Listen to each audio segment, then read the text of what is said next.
બીજું સત્ર દ્વિતીય સત્ર આરંભ કરીએ। આમ જોવા જાવ તો હજુ પ્રથમ સત્ર જે થયું એમાં પ્રથમ શ્લોક પર આપણે ચર્ચા કરતા હતા। હજી એ પ્રથમ શ્લોક પૂરો થયો નથી। એકવાર હું પાઠશાળાના વિદ્યાર્થીઓને કહીશ કે પહેલો શ્લોક ગાય।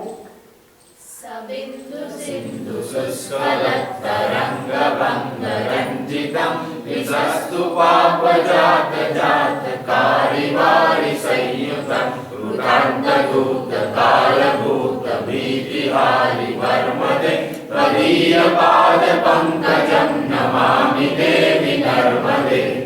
સબિંદુ સિંધુ સબિંદુ મેં તમને સવારે જ કહ્યું હતું કે નર્મદાજીના અવતરણના ત્રણ ઇતિહાસ છે।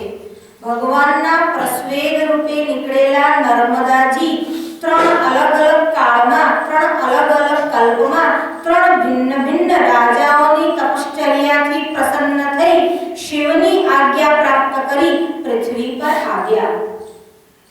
હવે આગળ એવું કહે છે સબિંદુ સિંધુ શુષ્કલત। સિંધુ એટલે સાગર। પુરુકુસ નામના જે રાજા હતા વસ્તુતઃ બ્રહ્માજીનો શાપ મળ્યો અને એ જ સાગર પુરુકુસ રૂપે આવ્યા અને નર્મદાજી સાથે એમનો વિવાહ થયો। સબિંદુ સિંધુ શુષ્કલત તરંગ ભંગ રંજિત। તરંગ ભંગ, તરંગ અને ભંગ એટલે તરંગોની ભંગીમાઓથી આ જે નર્મદાજીનો પ્રવાહ વહે છે અને નર્મદાજીના જે તરંગો છે એની ભંગીમા કેવી છે, એટલી બધી સુંદર છે કે રંજિતમ મનને આકર્ષવા વાળી છે, મનોહર છે।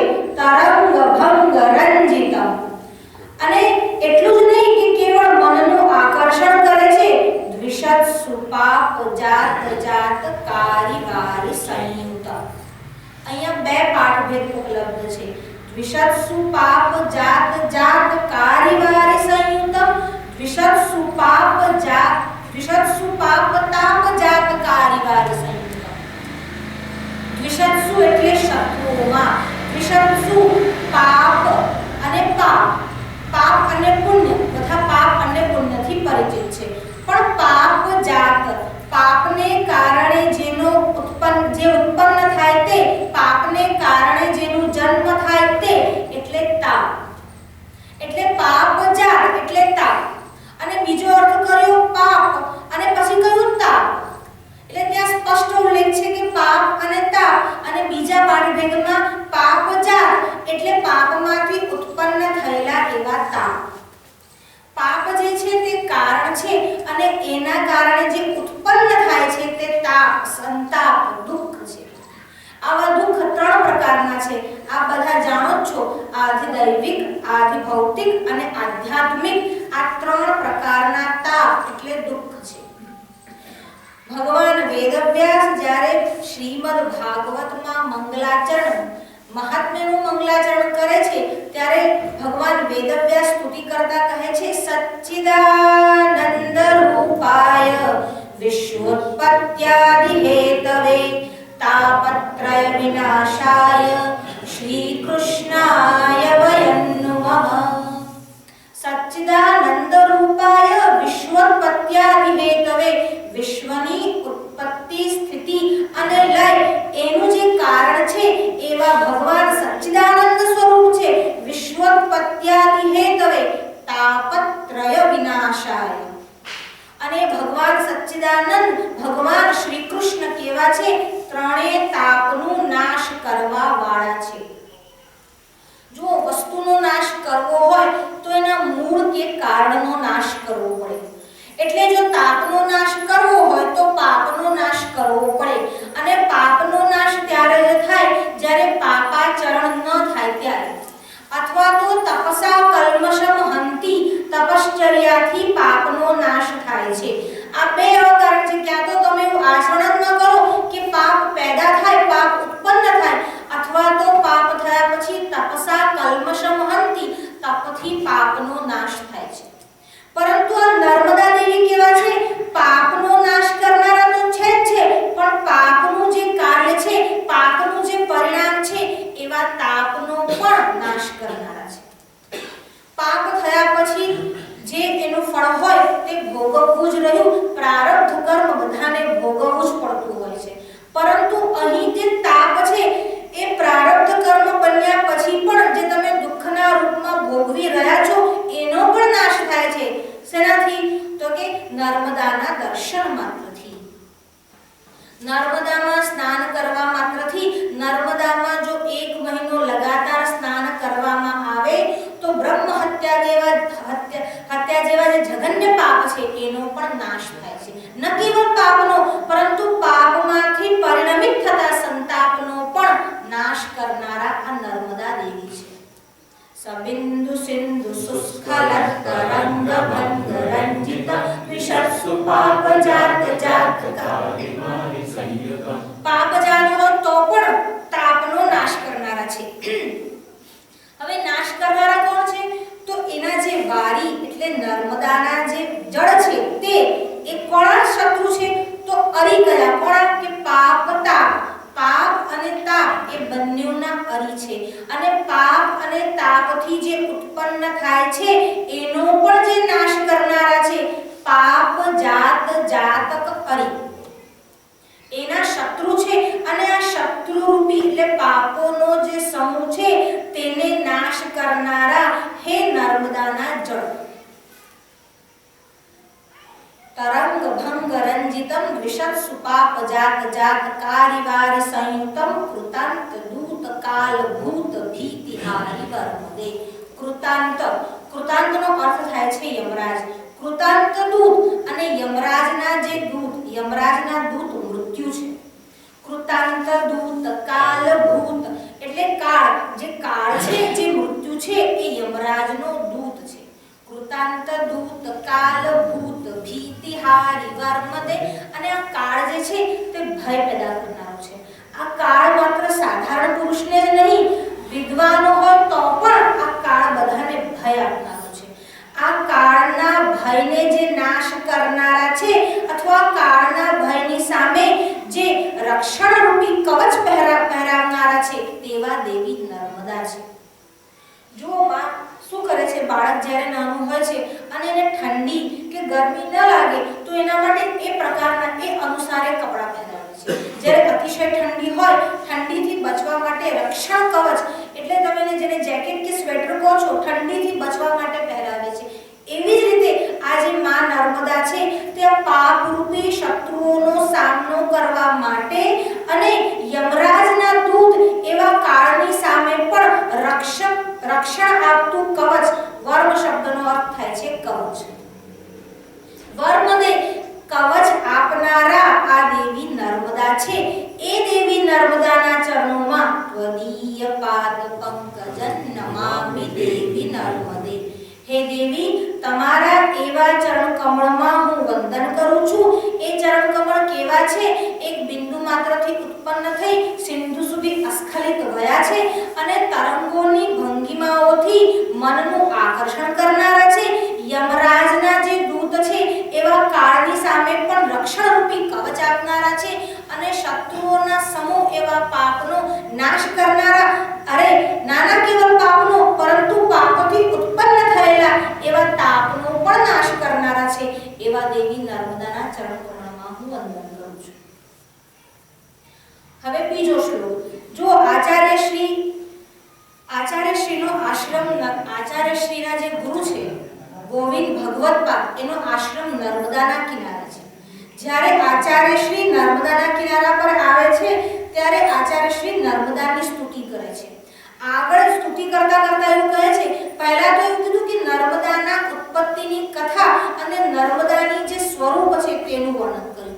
અને સૌથી મહત્વપૂર્ણ વાત એ કે નર્મદા યમરાજના જે દૂત છે એનાથી તમારા સર્વનું રક્ષણ કરે છે એવું કરીને વંદન કરવામાં આવ્યું.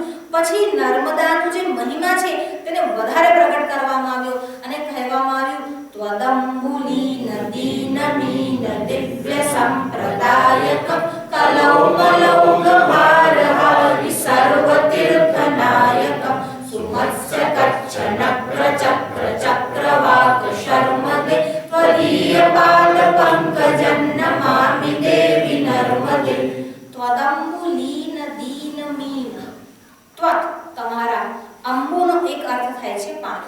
ત્વદંબુલીન તમારા પાણીમાં લીન થયા અથવા આપના પાણીમાં રહેતા એવા. ત્વદંબુલીન દીન આમાં આ જે પાણીમાં રહે છે તે મત્સ્ય અને કચ્છપ અને મગરો કેવા છે? દીન છે. એમને એવી સમજણ નથી કે અમે નર્મદાના પાણીમાં રહીએ છીએ. માત્ર મનુષ્યને જ એવી સમજણ છે કે અમે નર્મદાના કિનારે બેઠા છે, અમે નર્મદાનું દર્શન કરીએ છીએ. પરંતુ અહીં જે માછલા આદિ રહે છે એને એવી સમજણ નથી કે અમે નર્મદામાં રહીએ છીએ. ત્વદંબુલી નદી દિવ્ય સંપ્રદાયક. અચ્છા, આ જે દીન એટલે જે બિચારા ગરીબડા માછલા છે એ માછલાને પણ નર્મદાની કૃપા એવી છે કે દિવ્ય સંપ્રદાયકમ, આ નર્મદા એમને પણ દિવ્યતા આપે છે.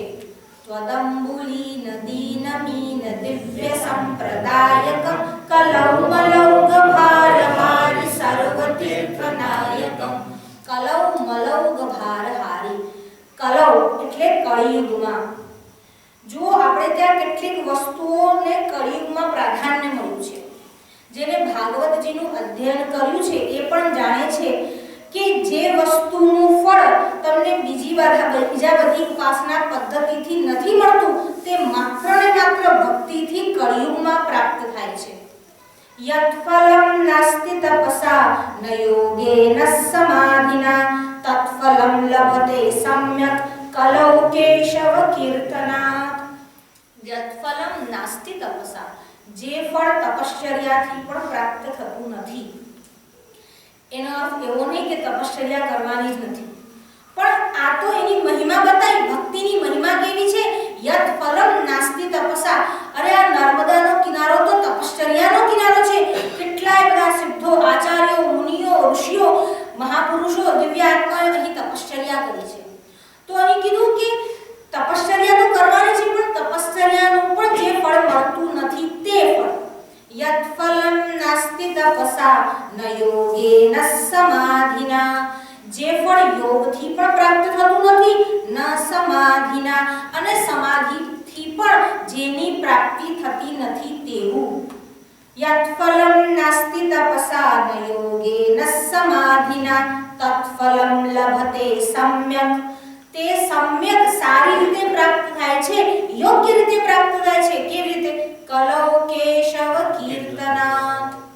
કળિયુગમાં ભગવાન શ્રી કૃષ્ણના કીર્તન માત્રથી જે ફળ પ્રાપ્ત થાય છે તે ફળ યોગ, તપશ્ચર્યા કે સમાધિથી પણ પ્રાપ્ત થતું નથી. એમ પણ કળિયુગમાં ભક્તિ જે છે તે કેવી છે? કલૌ ભક્તિ બ્રહ્મ સાયુજ્યકારી. આ કળિયુગમાં ભક્તિ બ્રહ્મનું સાયુજ્ય કરાવનારી છે.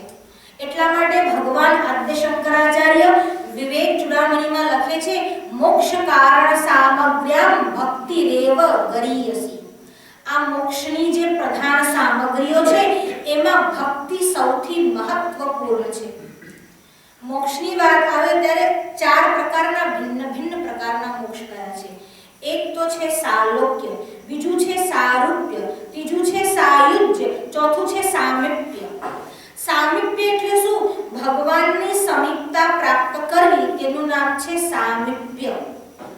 બીજું છે સાલોક્ય, એક જ લોકમાં ભગવાન સાથે નિવાસ કરવો. એટલે આપણે જ્યારે કોઈ ગુજરી જાય ત્યારે એવા શબ્દ પ્રયોગ કરીએ છીએ, કૈલાસવાસી થયા, વૈકુંઠવાસી થયા. એટલે કૈલાસ અને વૈકુંઠમાં, કૈલાસમાં ભગવાન શંકર અને વૈકુંઠમાં ભગવાન કૃષ્ણની સાથે રહેવું, એક જ લોકમાં ભગવાન સાથે રહેવું, એનું નામ છે સાલોક્ય. એક તો છે સામીપ્ય, એક તો છે સાલોક્ય, એક તો છે સારૂપ્ય. ભગવાન જેવું રૂપ પ્રાપ્ત કરવું, દેવતાઈ રૂપ પ્રાપ્ત કરી ભગવાન જે બધા આનંદ પ્રમોદનો ભોગ કરે છે, ઈશ્વર તુલ્ય બની જવું, તે એટલે એને કહેવાય સારૂપ્ય. ચોથું છે સાયુજ્ય. બ્રહ્મવિદ બ્રહ્મૈવ ભવતિ. જે બ્રહ્મને જાણે છે તે બ્રહ્મ જ થઈ જાય છે, એ જે વાત છે તે સાયુજ્ય મોક્ષ છે. ભગવાન શંકરાચાર્યને આગળના ત્રણમાંથી એકે મોક્ષ જોઈતો નથી. એ સાયુજ્ય મુક્તિની વાત કરે છે કે જે બ્રહ્મને જાણે છે તે બ્રહ્મ જ બની જાય છે, અને આ બ્રહ્મને જાણનારો જ્યારે બ્રહ્મ બની જાય છે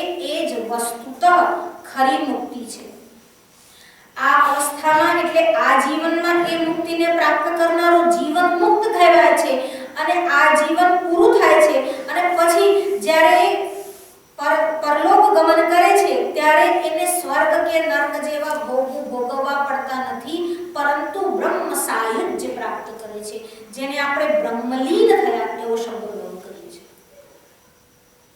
તો આમાં 4 પ્રકારના મોક્ષ છે અને મોક્ષની એ પ્રધાન સામગ્રીઓમાં ભક્તિ સર્વશ્રેષ્ઠ છે. કલૌ મલૌ ભાર હારી સર્વ તીર્થ નાયક. કલૌ મલૌ, મળ શબ્દનો એક અર્થ પાપ થાય છે. મલ એટલે દૂષિત વસ્તુ, મલ એટલે પાપ, કલૌ મલૌ ઔઘ એટલે સમૂહ, કલૌમાં એટલે કળિયુગમાં પાપરૂપી સમૂહમાંથી. કલૌ મલૌ પાપરૂપી સમૂહનો જે ભાર આપણા કંધા પર સ્કંધ પર હોય છે એને પણ જે દૂર કરે છે તે દેવી નર્મદા છે. કલૌ મલૌ ભાર હારી સર્વ તીર્થ નાયક. અને આ સર્વ તીર્થોમાં નાયક છે. જો આ તીર્થોમાં નાયક કેવી રીતે છે? તમે આપણે ગરુડેશ્વરની ભૂમિ પર વિરાજમાન છે, નજીકમાં જ પોઈચા પણ છે. આ પોઈચા જે છે એ પુતિકેશ્વર મહાદેવ છે. એનું મૂળ નામ, ત્યાં પુતિકેશ્વર મહાદેવની સ્થાપના થઈ હતી અને ત્યાં વૃક્ષ એટલે રીંછ જાંબાને ત્યાં તપશ્ચર્યા કરી હતી.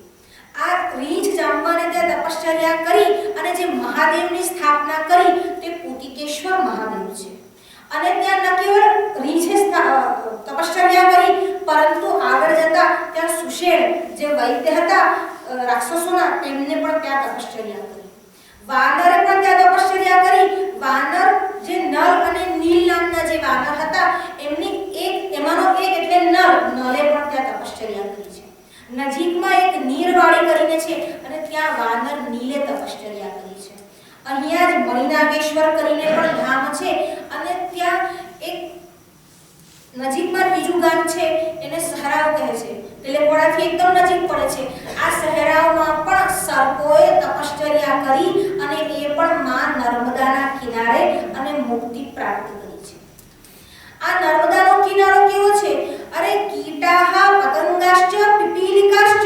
કીટ હોય, પતંગ હોય, પીપીલિકા એટલે કીડીઓ હોય, યે વૈ મ્રિયન્તે, જે બધા જ, પાછી કીટ હોય, પતંગા હોય, પીપીલિકા હોય, જે પણ મરે છે નર્મદાના તીરમાં, જે પોતાનું શરીર છોડે છે તેને કોઈ જાતનો ભય રહેતો નથી. તે પરલોકને પ્રાપ્ત કરે છે. ના, કેવળ પરલોકને પ્રાપ્ત નથી કરતા, તે દિવ્ય રૂપાસ્તુ કુલ પ્રસૂતાઃ. તેઓ પણ દિવ્ય રૂપાસ્તુ, દિવ્ય રૂપ ધારણ કરીને કુલ પ્રસૂતાઃ, અને કુલ પ્રસૂતા એટલે સારા કુળમાં જન્મ લે છે. સારા કુળમાં જન્મ લેવું જ પર્યાપ્ત નથી. સારા કુળમાં જન્મ લીધા પછી શતમ સમા ધર્મ પરા ભવંતી. 100 વર્ષો સુધી ધર્મને અનુરૂપ એવું આચરણ કરે છે. ત્વદંબુલી નદી નમીન દિવ્ય સંપ્રદાયકમ. આ માછલાઓ અને જે પણ અંદર નર્મદાના કિનારા પર અથવા નર્મદા નદીની અંદર એના જળમાં રહે છે, અગર જો તેમનું મૃત્યુ થાય છે તો મૃત્યુ પછી પણ દિવ્ય સ્વરૂપને પ્રાપ્ત કરે છે અને કુલપ્રસૂતાઃ, સારા એવા કુળમાં જન્મ લે છે અને 100 વર્ષ સુધી ધર્મપરાયણ રહી પોતાનું જીવન વ્યતીત કરે છે. ત્વદંબુલી નદી નમીન દિવ્ય સંપ્રદાયકમ કલૌ મલૌ ભાર હારી સર્વ તીર્થ નાયકમ સુમત્સ્ય કચ્છ નક્ર ચક્ર ચક્રવાત શર્મદે ત્વદીયપાદ પંકજં નમામિ દેવી નર્મદે. સુમત્સ્ય કચ્છ નક્ર ચક્ર. જો આચાર્યશ્રીની વાણી કેટલી પ્રાસાદિક છે. તમને યાદ ના રાખવું હોય તો પણ ઓટોમેટિક યાદ રહી જાય. મારો તો આ પોતાનો અનુભવ છે અને મારા બાળકોનો પણ અનુભવ છે, વિદ્યાર્થીઓનો પણ, કે જ્યારે પણ શંકરાચાર્યના સ્તોત્ર પઠન કરવામાં આવે કે શીખવાડવામાં આવે તો એ લોકોને જલ્દી યાદ રહે છે. એમાં એવું છે કે શંકરાચાર્યની કૃપા પંડિતજી મહારાજ પર હતી અને પંડિતજી મહારાજની કૃપા અમારા બધા પર છે. એટલા માટે અમને શંકરાચાર્ય સિવાયના બીજા કોઈ સ્તોત્ર હોય તો યાદ કરવામાં તકલીફ પડે છે. સ્કંદ પુરાણના જે શ્લોકો છે એટલા બધા અઘરા નથી, પણ શંકરાચાર્યના સ્તોત્ર યાદ રહે છે એટલે સ્કંદ પુરાણના શ્લોક યાદ રાખવા તો તકલીફ થાય છે. એનું કારણ છે કે શંકરાચાર્યની વાણી જ એટલી બધી પ્રાસાદિક છે. આ પણ આર્ષવાણી છે, એનો પ્રશ્ન નથી, પણ છતાં પણ શંકરાચાર્યનો જે અનુગ્રહ છે, જે કૃપા અનુકંપા છે અમારા પર, એની વાત છે. તો આગળ કહ્યું કે આ નર્મદા નદીમાં સુમત્સ્ય કચ્છ નક્ર ચક્ર. સુમત્સ્ય કચ્છ એટલે કાચબાઓ, કચ્છ. સુમત્સ્ય કચ્છ નક્ર, નક્ર આપણે જેને ઘડિયાળ કહીએ છીએ, મગરની જ એક જાતિ હોય છે એને ઘડિયાળ કહેવામાં આવે છે. સુમત્સ્ય કચ્છ નક્ર ચક્ર, ચક્ર એટલે સમૂહ, ચક્ર એટલે ટોળું, ચક્ર એટલે ઝુંડ. સુમત્સ્ય કચ્છ નક્ર ચક્ર, ચક્રવાક અને ચક્રવાક, ચક્રવાક એટલે ચકવા પક્ષી અથવા એને સારસ પક્ષી પણ કહેવામાં આવે છે. તો આ બધા જ નર્મદાના કિનારા ઉપર રહ્યા અથવા આ બધા જે નર્મદાના કિનારા પર રહે છે તે પણ પરમ મુક્તિને પામે છે. તો આ નર્મદાનો કિનારો એવો કેવો છે કે માત્ર દર્શન માત્રથી અથવા તો જોવા માત્રથી, સ્નાન કરવા માત્રથી, અરે આ મત્સ્ય કચ્છ નક્ર જે પણ એની અંદર રહે છે તેને તો એવું પણ ભાન કે જ્ઞાન નથી કે અમે નર્મદામાં રહીએ છીએ, છતાં પણ નર્મદા મોક્ષ પ્રદાયિની છે. જો તમને ધ્યાન ના હોય અને ભૂલથી અગ્નિને અડકી જાઓ તો પણ અગ્નિ પોતાનો ગુણધર્મ છોડશે નહીં અને તમને દઝાડ્યા વિના રહેશે જ નહીં. આમ અગ્નિ જેવો પોતાનો ગુણધર્મ છોડતો નથી. આ નર્મદાનો ગુણધર્મ છે એની શરણમાં આવેલા, એની ગોદમાં બેઠેલાને મોક્ષની પ્રાપ્તિ અનાયાસ થઈ જાય છે. માર્કંડેય ઋષિનું એક નાનું દૃષ્ટાંત છે, એક ઘટના છે. માર્કંડેય ઋષિ ફરતા ફરતા નર્મદાના કિનારા પર આવે. જુઓ, બે મત છે. નર્મદા કિનારે પણ માર્કંડેય ઋષિનો આશ્રમ છે અને ઋષિઓ જ્યારે વિચરણ કરતા તો એવું બને કે કેટલોક સમય પછી ત્યાં આવ્યા હોય. તો માર્કંડેય ઋષિ ફરતા ફરતા નર્મદાના કિનારા પર આવ્યા. હવે નર્મદાનો કિનારો હતો, સંધ્યાકાળનો સમય હતો. માર્કંડેય ઋષિ આમ બેઠા અને આમ નર્મદાને એક તટ આમ એક નજરે જોઈ રહ્યા છે. એકી ટસે જ્યારે નર્મદાને જોતા હતા, નર્મદાનું કડકડ તલતલ પ્રવાહિત થતું હતું જળ અને એટલું સુંદર તરંગોથી ઉછળતું ઉછળતું એ જળ આમ પ્રવાહિત થતું. માર્કંડેય મુનિ ત્યાં બેઠા, મનમાં ભગવાન શંકરનું સ્મરણ કર્યું અને નર્મદાજીને હાથ જોડ્યા અને એમના મનમાં એવો કોઈ ભાવ પ્રગટ થયો કે ત્યાં બેસી જ રહ્યા. થોડી વાર થઈ, અડધો કલાક થયો, કલાક થયો, પણ આ માર્કંડેય ના તો ત્યાંથી ઉઠ્યા ના તો નર્મદામાં સ્નાન કરવા માટે પ્રવિષ્ટ થયા. ત્યાં બેસી રહ્યા. હવે નર્મદાજીના મનમાં શંકા થઈ, આ માર્કંડેય આવ્યો છે, મારા તટ પર આવ્યો છે, પરંતુ મારા ગોદમાં આવતો નથી. જો માર્કંડેય ઋષિ આવે, ભગવાન શંકરાચાર્ય આવે, ટેમ્બે સ્વામી મહારાજ આવે, ત્યારે નર્મદાને એવી ઈચ્છા થાય કે મારા માયને સ્નાન કરે. હવે અહીંયા નર્મદાજી બેઠા છે, માર્કંડેય ઋષિ સામે બેઠા છે, પણ માર્કંડેય ઋષિ ઉઠી અને નર્મદામાં ગમન કરતા નથી, સ્નાન કરતા નથી. એમને શંકા થઈ, થોડી વાર રાહ જોઈ. હવે એમનાથી રાહ ન જોવાય, એમની અધીરાઈ એટલી બધી વધી કે નર્મદાજી ત્યાં પ્રગટ થયા. નર્મદાજી પ્રગટ થયા. જુઓ, દર્શનાદેવ નર્મદમ, દર્શનથી જ જે પાપને મોક્ષ આપનારી છે, પાપને દૂર કરનારી છે, પાપમાંથી મુક્ત કરનારી છે. હવે અહીં બેસી રહ્યા હતા, અંદર સ્નાન કરવા પણ નહોતા ગયા, છતાં પણ માર્કંડેયને જોઈને પ્રસન્ન થયા. નર્મદાજી ત્યાં ઉપસ્થિત થયા. કહ્યું, વત્સ, તું ક્યારનો આમ મારા કિનારે બેસી રહ્યો છે, તને ઈચ્છા નથી થતી કે અંદર આવ અને સ્નાન કરું? બધા જ લોકો આવે છે ત્યારે પોતાના પાપ તીર્થમાં આપતા જાય છે અને આ માં નર્મદા, માં ગંગા, માં સરસ્વતી એવી છે કે લોકોના પાપને પોતાનામાં સમાવી લે છે. હવે જ્યારે બહુ પાપનો ભાર ભેગો થાય ત્યારે કોઈ મહાપુરુષ આવે, કોઈ આચાર્ય આવે, કોઈ ઋષિ આવે અને સ્નાન કરે એટલે એના પણ પાપ થોડા હળવા થાય છે. વસ્તુતઃ તો એ પાપને દૂર કરનારી છે, પણ છતાં પણ એને બી કોઈ વાર ભાર લાગે છે ત્યારે ઋષિઓ અને આચાર્યો આવે છે. હવે ઋષિ બહાર બેઠા હતા, નર્મદાજી ત્યાં પ્રગટ થયા અને કહ્યું, વત્સ, તમારે અંદર આવીને સ્નાન કરવાની ઈચ્છા નથી? એટલે માર્કંડેય ઋષિએ કહ્યું કે મેં શાસ્ત્રોનો અભ્યાસ કર્યો છે અને શાસ્ત્રો તો એવું કહે છે કે દર્શનાદેવ નર્મદમ, દર્શનથી જ તું તો મોક્ષ આપનારી છે. જો માં તું દર્શનથી મોક્ષ આપનારી છે તો તારા દર્શન કરતા જ મને મોક્ષ મળી જશે, એમાં મને નિશ્ચિત શ્રદ્ધા છે, મારી શાસ્ત્રોમાં અડગ શ્રદ્ધા છે. અને બીજું કે મને મોક્ષ સિવાય કોઈ પદાર્થની આકાંક્ષા નથી. જો હું અહીંયા આવું છું અને બીજી આકાંક્ષા રાખું છું તો મને અંદર સ્નાન કરવા માટે આવવું પડે. બીજી વસ્તુ, અંદર હું આવીશ તો અંદર સ્નાન કર્યાનું પુણ્ય મળશે. આપણે જ્યારે સ્નાન કરવા જઈએ ત્યારે પાપ છોડવા જઈએ, પણ મહાપુરુષોએ પાપ કર્યું જ નથી જીવનભર. હવે પાપ તો કર્યું નથી અને ઉપરથી પુણ્ય મળશે. જો પુણ્યનો ઉદય થશે તો ફરી જન્મ લઈને આવવું પડશે. આમ જન્મ મૃત્યુના ચક્રમાં ફરી બંધાવવું પડશે. એ ચક્રમાં બંધાવવું નથી એટલા માટે હું સ્નાન કરવા નહીં આવી. આમ માર્કંડેય ઋષિને જોઈ અને દેવી બહુ પ્રસન્ન થયા અને દેવીએ કહ્યું, પુત્ર તારા જેવા તો મારા કિનારે આવે તો મને આનંદ આપે છે, હું તો બધાને આનંદ આપનારી છું. નર્મદદાદિયા સા નર્મદા.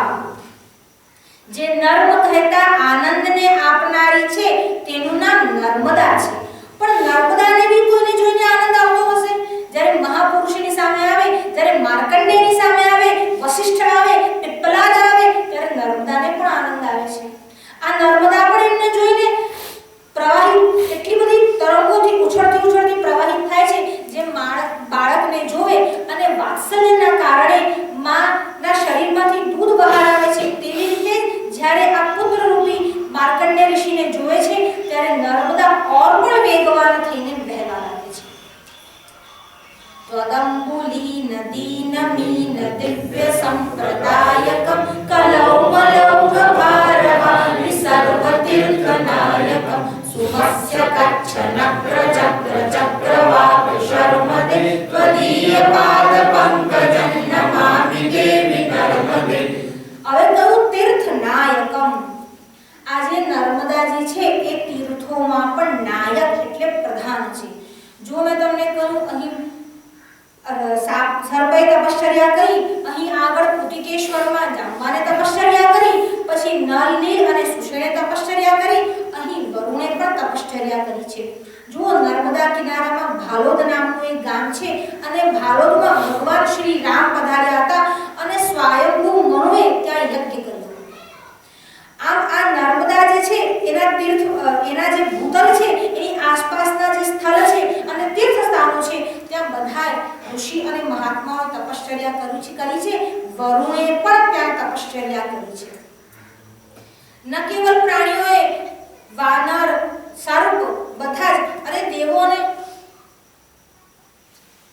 મનુષ્યની તો વાત શું કરવી, જ્યારે આ કીટવ પતંગાને પણ જો ઉદ્ધાર કરી આપતી હોય તો બીજા અન્નની તો શું વાત કરવી. એટલે જ આ તીર્થોમાં નાયક છે, કારણ કે બધા જ લોકોએ અહીં તપશ્ચર્યા કરી છે. એવું કહેવાય છે નર્મદામાં તો કંકર એટલા શંકર. એટલા માટે માર્કંડેય ઋષિઓ બોલ્યા છે, નર્મદા સર્વદા સેવ્યા બહુનુક્તેન કિમ નૃપ. નર્મદા સર્વદા સેવ્યા. આ નર્મદાનું હંમેશા સેવન કરવું, પૂજન કરવું, ઉપાસના કરવી, એના કિનારે બેસવું. નર્મદા સર્વદા સેવ્યા બહુનુક્તેન કિમ નૃપ યદિચ્છેન્ન પુનર્દ્રષ્ટુમ. યદિચ્છેન્ન પુનર્દ્રષ્ટુમ. જેને પણ પુનર્દ્રષ્ટુમ ફરીથી જોવાની ઈચ્છા ન હોય, યદિ ઇચ્છેન ન પુનર્દ્રષ્ટુમ ઘોરમ સંસાર સાગરમ. જેને ઘોર સંસાર રૂપી સાગરને ફરી જોવાની ઈચ્છા ન હોય તેને નર્મદાનું સેવન કરવું. એ પણ કેવી રીતે? નર્મદા સર્વદા સેવ્યા. નર્મદાનું સર્વદા સેવન કરવું. અને જે નર્મદાનું સર્વદા સેવન કરે છે પછી એનો જન્મ અને મૃત્યુ બધું જ આ જન્મ અને મૃત્યુના ચક્રમાંથી મુક્ત થઈ જાય છે.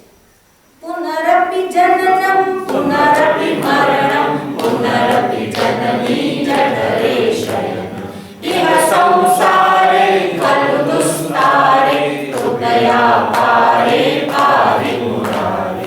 ભજ ગોવિંદમ ભજ ગોવિંદમ ભજ ગોવિંદમ મૂળમતે. અને એ પણ પુનર્જન્મમાંથી મુક્તિ તો થાય છે, પણ ભગવાન શંકર અને ભગવાન વિષ્ણુના અર્ચન કરતો કરતો જો નર્મદાના તીરે વસે તો એની મુક્તિ નિશ્ચિત બને છે. જેમ તમે એક યુનિવર્સિટીમાંથી પરીક્ષા પાસ કરો પછી તમને સર્ટિફિકેટ મળે અને સર્ટિફિકેટ પર આમ સ્ટેમ્પ આવે યુનિવર્સિટીનો, એવી રીતે અહીંયા પણ જો શિવાર્ચન કે વિષ્ણુનું અર્ચન કરી નર્મદાનું સેવન કરવામાં આવે તો સ્ટેમ્પ વાગી જાય છે. પુનરપી જનનમ પુનરપી મરણમ પુનરપી જનની જઠરે શયનમ. જન્મ લેવો, મૃત્યુ થવી અને જનનીના ઉદરમાં રહેવું આ બધું એક દુઃખ સમાન છે. ઇહ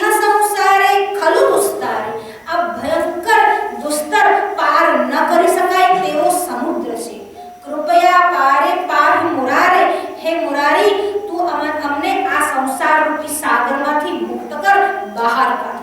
અને જેને આ સંસાર રૂપી સાગરમાંથી બહાર આવવાની ઈચ્છા હોય, ભલે તે મત્સ્ય હોય, નક્ર હોય, કચ્છ હોય, બધા જો નર્મદા દેવીનું સેવન કરે અને નર્મદાની શરણમાં જાય તો મુક્તિ નિશ્ચિત છે. હવે આપણે ત્રીજા શ્લોકનું અનુસંધાન કરીશું. જો મારો 2 શ્લોક સવારે પૂરો કરવાનો વિચાર હતો અને ત્રીજો શ્લોક સાંજે લેવાનો વિચાર હતો. હવે હું મારા સાંજના સેશન પર આવી છું.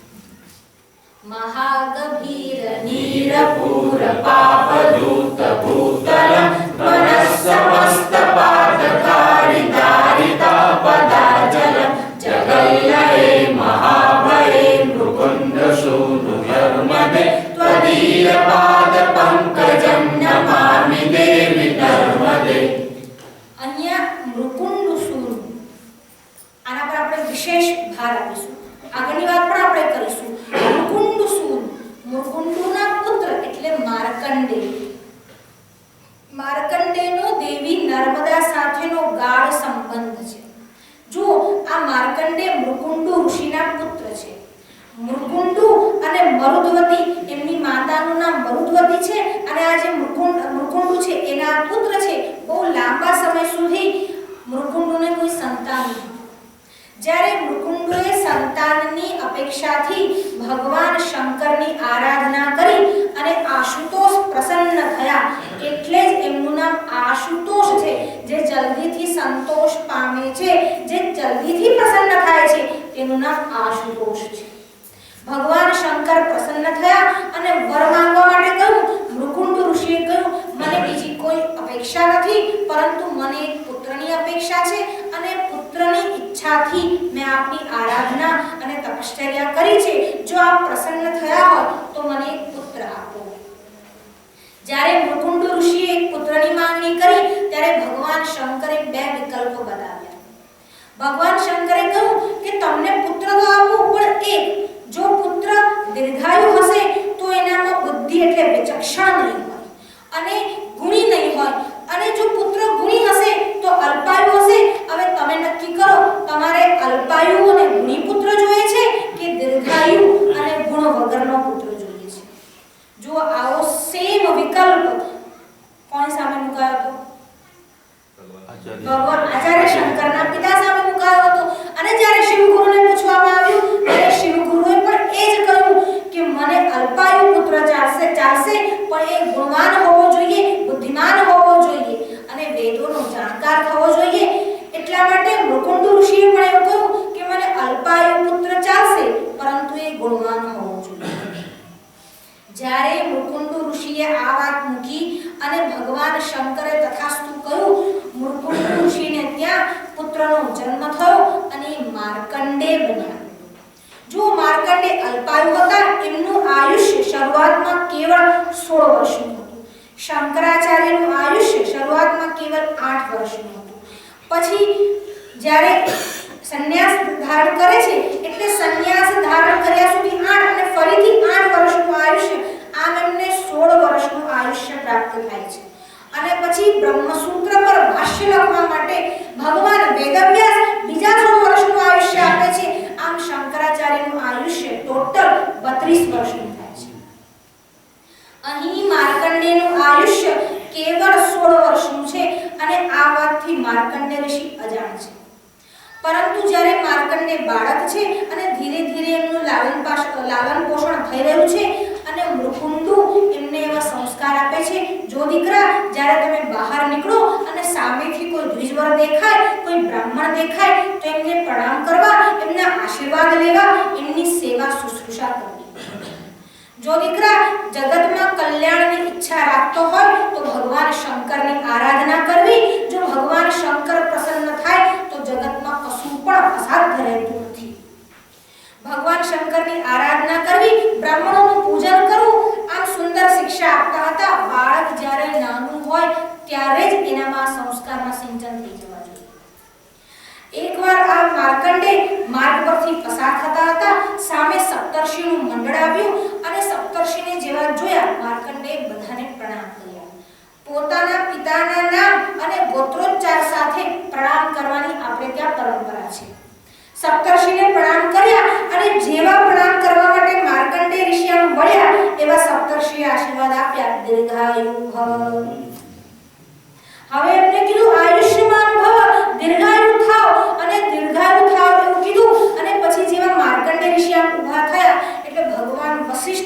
માર્કંડેય ઋષિના લલાટ પર જોયું. અને ભગવાન વશિષ્ઠ શું જુએ છે કે માર્કંડેય ઋષિના લલાટ પર જે જીવનની રેખા છે એ અતિ સૂક્ષ્મ છે. અરે અતિ નાની એટલે એટલી નાની છે કે હવે 3 દિવસનું આયુષ્ય શેષ છે. હવે 3 દિવસનું આયુષ્ય છે અને ભગવાન વશિષ્ઠ એ બોલી ચૂક્યા છે કે આયુષ્યમાન ભવ. હવે સત્પુરુષોનું વચન મિથ્યા જતું નથી. જ્યારે સત્પુરુષોએ ઋષિઓએ આશીર્વાદ આપી દીધા ત્યારે એને સત્ય થવું જ પડે છે. સવારે જેમ મેં કહ્યું, ઋષિના પુનરાજ્ઞાના વાચમર્થોરુધાવતિ. અહીં પણ ઋષિઓએ આશીર્વાદ આપ્યા, પરંતુ જોયું કે હવે આયુષ્ય કેવલ 3 દિવસ શેષ રહ્યું છે એટલે માર્કંડેયને લઈ અને બ્રહ્માજીની પાસે ગયા. બ્રહ્માજીની પાસે ગયા અને માર્કંડેયે બ્રહ્માજી પાસે જઈ, માર્કંડેય કશું બોલતા નથી, એ ચૂપચાપ માત્ર બ્રહ્માજીને પ્રણામ કરે છે. પણ આ ઋષિઓ માર્કંડેય વતી બ્રહ્માજીને પ્રાર્થના કરે છે કે આ બાળકના આયુષ્યમાં વધારો કરો. એનું આયુષ્ય માત્ર 3 દિવસ શેષ રહ્યું છે. આપ ચાહો તો એને દીર્ઘાયુષ્ય પ્રદાન કરી શકો છો. આપ એને દીર્ઘાયુષી બનાવો. હવે બ્રહ્માજીએ કહ્યું, હું દીર્ઘાયુષ્ય તો બનાવી દઉં, પણ આ સામર્થ્ય મારું નથી. જો તમારે તમારા વિધિના વિધાન બદલવા હોય, હું તો માત્ર લખવાનું કામ કરું છું.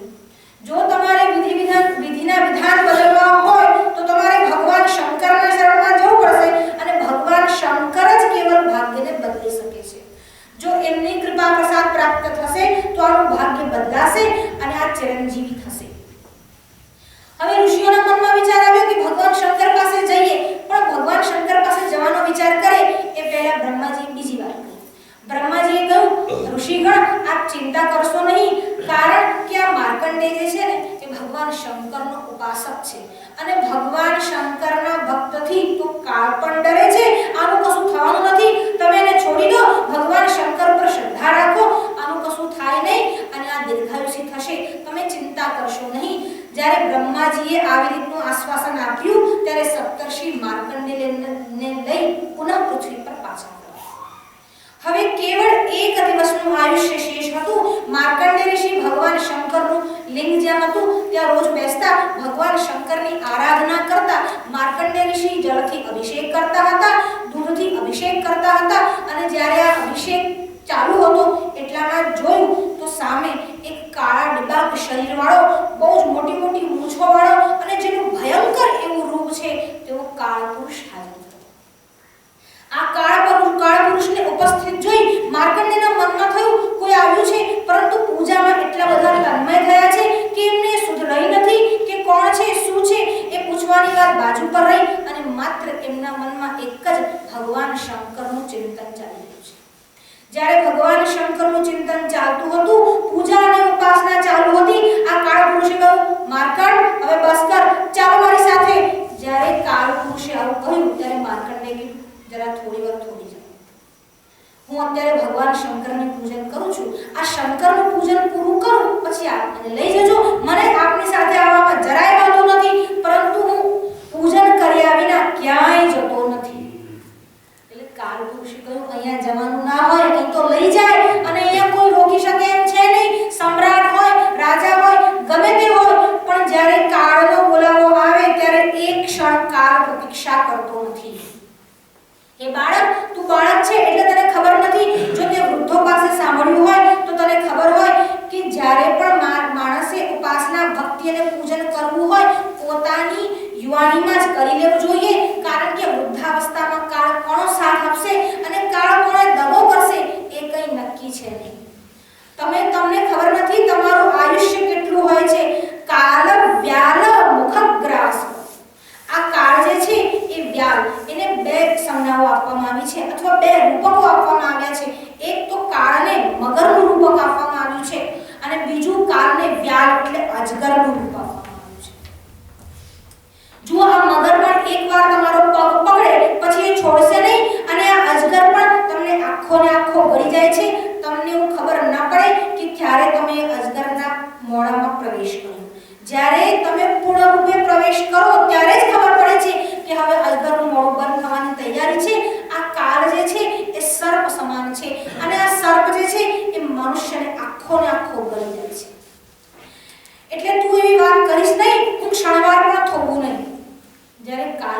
આવું વચન બોલ્યા ત્યારે માર્કંડેય ઋષિએ જે જવાબ આપ્યો તે સાંભળવા જેવો છે. માર્કંડેય ઋષિ એવું કહે છે, હે કાળપુરુષ, મને ચિંતા નથી કે શું થશે મારું, પણ મને તારી ચિંતા છે. જો હું ભગવાન શંકરનું ભજન કરું છું, ઉપાસના કરું છું, પૂજન કરું છું અને એ દરમિયાન જો તું મને લઈ જઈશ તો તારો નાશ થશે. જે ભગવાન શંકરના ભક્તને શંકરની ભક્તિ કરવામાં ખલેલ પહોંચાડે છે, વિઘ્ન પહોંચાડે છે, ભગવાન શંકર એનો નાશ કરે છે. મને મારો વિચાર નથી, હું તો તારા વિચારે કહું છું, રોકાઈ જા, થોભી જા, નહીં તો ભગવાન શંકર જો કોપાયમાન થશે તો કોઈ બચાવે નહીં. હવે કાળપુરુષના મનમાં વિચાર આવે, બાળક છે, મોટી મોટી વાતો કરે છે, પણ આ વાત મારે માન્ય રાખવી નથી. એનો સમય આવી ગયો છે.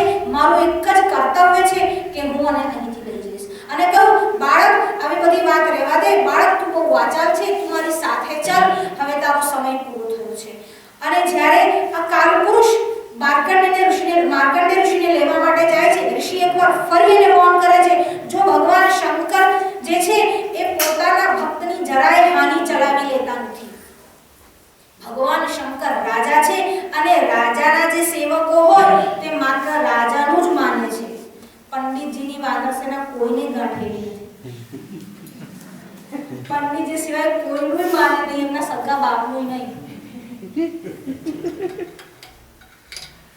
તો કહે છે કે આ જે રાજા છે એના સેવકો માત્ર ને માત્ર રાજાની આજ્ઞાની જ પ્રતીક્ષા કરે છે. રાજા સિવાય કોઈ આજ્ઞા આપવા માટે અધિકારી નથી. અહીં પણ ભગવાન શંકર જ ભક્ત પર આજ્ઞા આપવા માટે અધિકારી છે.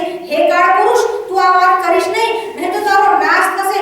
આટલું બોલે છે છતાં પણ કાળપુરુષ રોકાતો નથી, પ્રતીક્ષા કરતો નથી. કાળપુરુષ એક ફંદો બનાવે છે અને એ ફંદો માર્કંડેયના ગળામાં નાખે છે અને જ્યાં ફંદો ખેંચવા જાય, માર્કંડેય ભગવાન શંકરની સ્તુતિ કરે છે.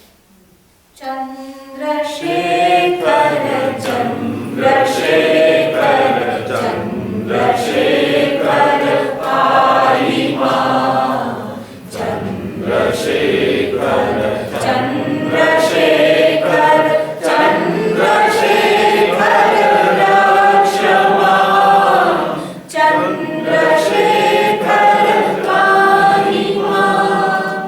રત્નસાનુસરાસનમ રજતાદ્રિશૃંગનિકેતનમ, સિંજીનીકૃતપન્નગેશ્વરમચ્યુતાનનસાયકમ, ક્ષિપ્રદગ્ધપુરત્રયમ ત્રિદિવાલયૈરભિવન્દિતમ, ચંદ્રશેખરમાશ્રયે મમ કિં કરિષ્યતિ વૈયમા. ચંદ્રશેખર ચંદ્રશેખર ચંદ્રશેખર પાહી માં, ચંદ્રશેખર રક્ષમા. ચંદ્રશેખર ચંદ્રશેખર ચંદ્રશેખર પાહી માં. જેના લલાટ ઉપર ચંદ્રમા વિરાજમાન છે તેવા ભગવાન શંકર, મારી રક્ષા કર, મને બચાવ, મને આમાંથી ત્રાણ કર, મને મુક્તિ આપ, મને બચાવ. ચંદ્રશેખરમાશ્રયે મમ કિં કરિષ્યતિ વૈયમા. અરે, જેને ચંદ્રશેખરનો આશ્રય છે, જેને ચંદ્રશેખરની શરણ છે, ભલા એનું યમરાજ પણ સુબગાડી શકવાના. મને તો ભગવાન શંકરની શરણ છે, મારો આ યમરાજ સુબગાડી શકશે. એવું જ્યારે ભગવાનની સ્તુતિ કરવામાં આવી, આમ શિવલિંગમાંથી એક જોરથી આમ જ્યોતિ પ્રગટી, શિવલિંગ ફાટ્યું અને એમાંથી ભગવાન શંકરનું પ્રાગટ્ય થયું. આ ભગવાન શંકરે જોરથી આ કાળપુરુષના વક્ષસ્થળ પર પાદપ્રહાર કર્યો અને કાળપુરુષ દૂર સુધી જઈને પછડાયો અને ભગવાન શંકરે આ માર્કંડેયનું આલિંગન કર્યું છે. જો ભગવાનને પણ ભક્તો માટે અનન્ય વાત્સલ્ય છે. જેવું ભક્તોને ભગવાન માટે પ્રીતિ છે, જેવું ભક્તોને ભગવાન માટે અનન્ય એવો પ્રેમ છે, એવો જ ભગવાનને પણ ભક્તો માટે અનન્ય એવો પ્રેમ છે. ભાગવતજીમાં નૃસિંહ અવતાર વખતે આ પ્રસંગ આવે છે, જ્યારે ભગવાન નૃસિંહનું પ્રાગટ્ય થાય છે અને ભગવાન નૃસિંહ હિરણ્યકશ્યપુનો વધ કરે છે. આ વધ કર્યા પછી ભગવાનનો ક્રોધ એટલો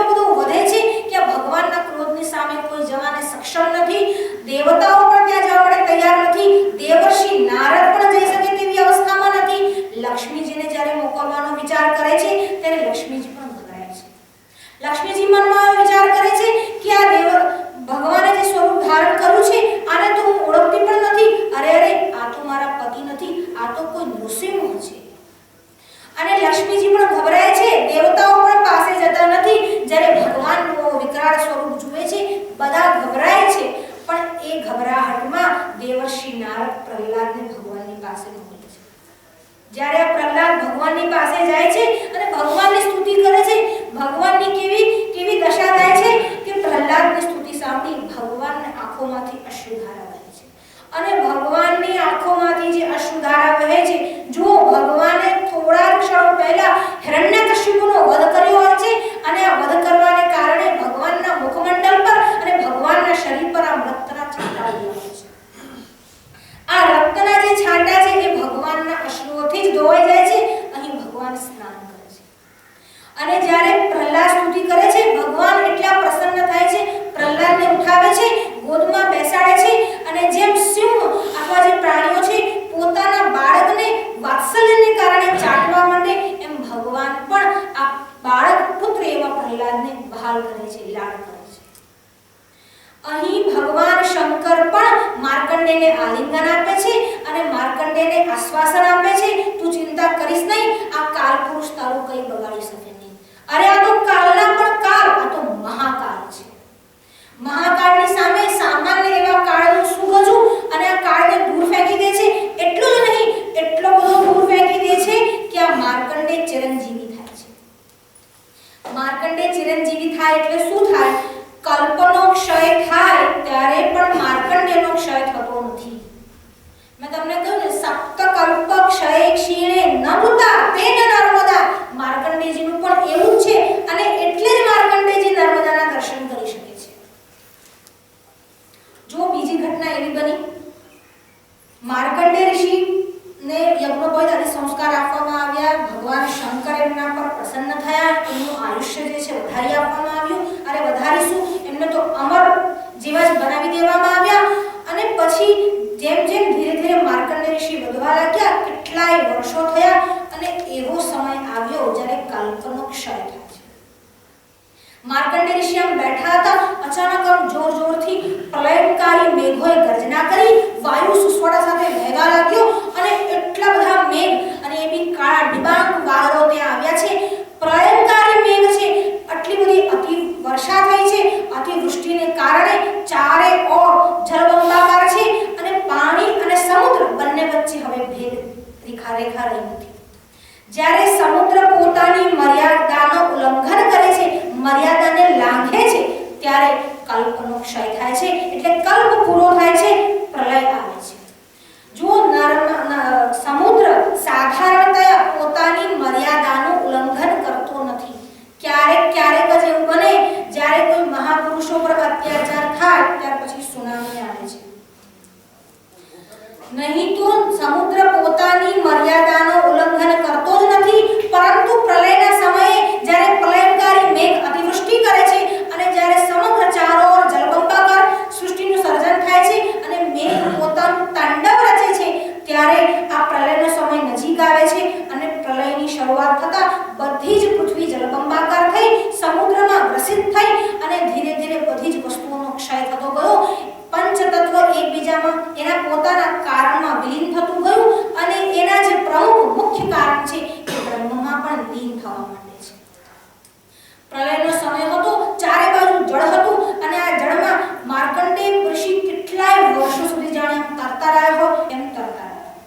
જ્યારે માર્કંડેય ઋષિ આગળ જઈ રહ્યા હતા, એમને શું જોયું? એક વિશાળ એવો મત્સ્ય. આ વિશાળ મત્સ્ય એ ભગવાન મત્સ્યનારાયણનું સ્વરૂપ હતું. મહેશ્વર પોતે મત્સ્યનું સ્વરૂપ લઈને આવ્યા હતા. જો મત્સ્ય અવતારની જે કથા છે એમાં ભગવાન વિષ્ણુ મત્સ્યનું રૂપ ધારણ કરે છે. સ્કંદ પુરાણમાં જે મત્સ્યની વાત આવે છે એમાં ભગવાન મહાદેવ શંકર મત્સ્યના રૂપે આવે છે. અહીં મત્સ્ય પોતાનું વિશાળ રૂપ ધારણ કર્યું, માર્કંડેયની તરફ આવ્યા અને અચાનક યકાયક એવી અદૃશ્ય શક્તિથી એ મત્સ્યના મોઢામાં જઈને પડ્યા. આ મત્સ્યના મોઢામાંથી માર્કંડેયના ઉદરમાં આવ્યા અને ઉદરમાં જુએ છે તો જાણે ચારો અતિશય બ્રહ્માંડ પણ જાણે એમાં લીન થઈ રહ્યું હોય. જો ભગવાનના ઉદરમાં આ સમસ્ત બ્રહ્માંડ જે છે એ સમાયેલું છે. હવે અહીં કોઈ અદૃશ્ય એવી શક્તિથી માર્કંડે મત્સ્યના મુખમાં થઈ મત્સ્યના ઉદરમાં આવ્યા અને ત્યાં શું જોઈએ છે તો એક ફેનિલ તરંગો વાળી એક ઉછાળા મારતું જળનો પ્રપાત વહી રહ્યો છે અને આ જળના પ્રપાતમાં એક દેવી ગુણવાન સ્વરૂપવાન એવી દેવી ત્યાં ઊભી છે અને મહામત્સ્યના શૃંગ પકડીને ઊભી છે. જો અંદર ફરી એમને આ બધું દર્શન થાય છે અને એક મત્સ્યના શૃંગ પકડીને ઊભી છે. હવે માર્કંડેયના મનમાં વિચાર આવ્યો જ્યારે પ્રલય થયો છે બધી જ વસ્તુઓ નાશ પામી છે બધા જ તત્વો પોતાના કાળમાં વિલીન થયા છે ત્યારે આ દેવી કોણ છે? ભગવાન મનુ નાવમાં બધા જ ઋષિઓ સપ્તર્ષિઓને અને બધા જ વસ્તુઓના એક નમૂનાઓને લઈને ત્યાં બેઠા છે પરંતુ અહીં આ મત્સ્યના શૃંગને પકડી અને કોઈ દેવી સ્વતંત્ર રીતે ઊભી છે. આ દેવીને જોઈ માર્કંડેયના મનમાં પણ પ્રશ્ન થયો. દેવીની પાસે ગયા, દેવીને પ્રણામ કર્યા અને પૂછ્યું, હે દેવી આપ કોણ છો અને આવા સમયે પણ આપ અહીંયા અડી અને સ્થિર થઈને ઊભા છો? જ્યારે માર્કંડેયે આ પ્રશ્ન કર્યો ત્યારે દેવીએ કહ્યું, હું ભગવાન શંકરના શરીરમાંથી તેમના અંગમાંથી નિર્માણ થયેલી એવી નર્મદા છું. સપ્ત કલ્પ ક્ષયે ક્ષીણે ન મૃતા તેન નર્મદા. કલ્પનો ક્ષય થાય, ક્ષીણ થાય છતાં પણ જે મરતી નથી, જેનો નાશ થતો નથી તે નર્મદા છે અને કહું હું નર્મદા છું. ત્યારે માર્કંડેય ઋષિએ બીજો પ્રશ્ન કર્યો, તમારું અહીં હોવાનું શું કારણ છે? જ્યારે બધી જ વસ્તુઓ વિલીન થઈ છે ત્યારે પણ તમે ક્ષીણ ન થયા, એનું શું કારણ છે? ત્યારે નર્મદાજીએ માર્કંડેયને જવાબ આપ્યો કે જ્યારે મારો જન્મ થયો પછી એક અયુત વર્ષ સુધી એટલે 10,000 વર્ષ સુધી મેં તપશ્ચર્યા કરી અને ભગવાન શંકર પ્રસન્ન થયા અને ઉમા સહિત ભગવાન શંકર આવ્યા અને મને વર માંગવાનું કહ્યું.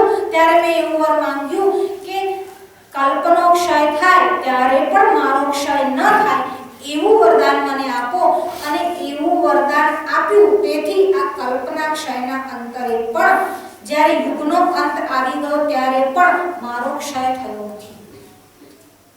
આમ માર્કંડેય ઋષિએ નર્મદાના દર્શન કર્યા અને માર્કંડેય ઋષિએ નર્મદાની મહિમાથી વાકેફ પણ થયા. હવે માર્કંડેય ઋષિ પુનઃ એ મત્સ્યના મુખમાંથી બહાર આવ્યા. એ આરવ જે હતો એ મહાસાગર હતો, એટલો બધો ગહન ગંભીર અને ભયાનક હતો. એમનું શરીર જીર્ણ શીર્ણ થવા માંડ્યું અને હવે ધીરે ધીરે માર્કંડેય ઋષિ આગળ જઈ રહ્યા છે. આગળ જ્યારે જાય છે ત્યારે માર્કંડેય ઋષિ જોવે છે એક પર્ણ પડેલું છે અને પર્ણ પર એક નાનો બાળક સૂતેલું છે. કરારવિંદે પદારવિંદમ મુખારવિંદે વિનવેશયંતમ વટસ્ય વટસ્ય પુરેશયામિ બાલમ મુકુંદમ મનસા સ્મરામિ. પોતાના હસ્તકમલથી ચરણકમલના અંગૂઠાને મોઢામાં લઈને એક બાળક પર્ણ પર સૂતો છે. જ્યારે આ બાળક પર્ણ પર સૂતો છે એટલું બધું અલૌકિક દિવ્ય અને સુંદર મનોહારી એનું રૂપ છે. માર્કંડેય એના તરફ ખેંચાતા ગયા અને જ્યાં માર્કંડેય એના તરફ જાય અચાનક ફરી એના મુખમાંથી થઈ અને આ માર્કંડેયના ઉદરમાં ગયા. માર્કંડેયના ઉદરમાં શું જોયું? પૂર્વમાં જેવી સૃષ્ટિ જોઈ હતી, પૂર્વમાં જેવું જગત અને બ્રહ્માંડ જોયું હતું એવું સમગ્ર બ્રહ્માંડ, એવી સમગ્ર સૃષ્ટિ એના ઉદરમાં જોઈ. હવે આ સમગ્ર સૃષ્ટિ એના ઉદરમાં જોઈ અને આ ઉદરમાં જોયા પછી માર્કંડ હજી કઈ વિચાર કરવા જાય તો ફરી પેલો પ્રલય શરૂ થયો. આ પ્રલય શરૂ થયો અને આ પ્રલય ચાલ્યો. જાણે કેટલાય સમય સુધી પ્રલયની સામે લડત આપી રહ્યા છે, એ લડી રહ્યા છે અને અચાનક એના મુખમાંથી પાછા બહાર ફેંકાયા. પેલો બાળક એની સુંદર અવસ્થામાં ત્યાં છે, પેલો મહાસાગર પણ ત્યાં યથાવત છે અને હજી તો આંખનો પલકારો મારે અને આંખ ખોલે એ પહેલા તો આખો મહારણવ અદૃશ્ય થયો છે. જાણે કોઈ પ્રલય થયો જ નથી, કોઈ પ્રલય છે જ નહીં, સાગર છે જ નહીં, જળ છે જ નહીં. આમ પૃથ્વી પોતાના યથાસ્થાન પર છે, સમુદ્ર પોતાના સ્થાન પર છે, નદી પોતાના સ્થાન પર છે અને જ્યાં પેલા બાળકને જોયો તો ત્યાં એક અશ્વત્થ વૃક્ષ નિર્માણ થયું છે. આ અશ્વત્થ વૃક્ષ નીચે માર્કંડેય ઋષિ બેઠા. માર્કંડેય ઋષિએ આંખ મીચી અને ભગવાન નારાયણને પ્રણામ કર્યા છે. આ ભગવાન નારાયણનું એક નામ નારાયણ એટલા માટે છે કારણ કે નાર શબ્દનો એક અર્થ જળ થાય છે અને જે જળ પર શયન કરે છે તેનું નામ નારાયણ છે. આ ભગવાન નારાયણના દર્શન કર્યા અને ભગવાન નારાયણના દર્શન કરી એમને મનમાં વિચાર કર્યો, ભગવાન તારી લીલા જે છે એ અકલ્પનીય છે, અકલ્પનીય છે. ભગવાનની લીલાનો કોઈ પાર પામી શકતો નથી. આ પ્રલય આવ્યો, પ્રલયનો સમય પણ વીતી ગયો. જો ગઈકાલે આપણે એક પ્રસંગ લીધો હતો, એમાં કહોડ ઋષિના પુત્ર અષ્ટાવક્ર અને જનકનો સંવાદ થયો હતો. એ જનકના અને અષ્ટાવક્રના સંવાદમાં જનક એક પ્રશ્ન પૂછે છે. એમાં પ્રશ્ન તમે આપણે કહ્યો હતો, જનક પૂછે છે સૂતી વખતે આંખ કોણ બંધ કરતું નથી? જન્મ લીધા પછી કોણ ચાલતું નથી? કોણે હૃદય નથી અને કોણ વેગથી વધે છે?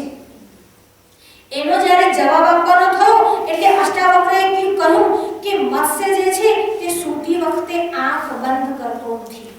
માછલી સૂતી વખતે પોતાની આંખ બંધ કરતી નથી. બીજું કહ્યું, જન્મ થાય છે પણ ચાલતું નથી. ઈંડું એકવાર જન્મે છે પણ ચાલતું નથી, એટલે જન્મ થયા પછી પણ એ ચાલતું નથી. એનામાં જાણે જીવ ન હોય, નિર્જીવ હોય એવું ભાષિત થાય છે. પછી ત્રીજો પ્રશ્ન પૂછ્યો કે કોણે હૃદય નથી?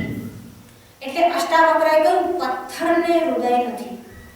ચોથો પ્રશ્ન પૂછ્યો કે વેગથી કોણ વધે છે? જન્મ થાય છે અને પછી જેમ જેમ એ વધે છે, એટલે જેમ જેમ એની ઉંમર વધે છે તેમ તેમ એના વેગમાં વધારો થાય છે.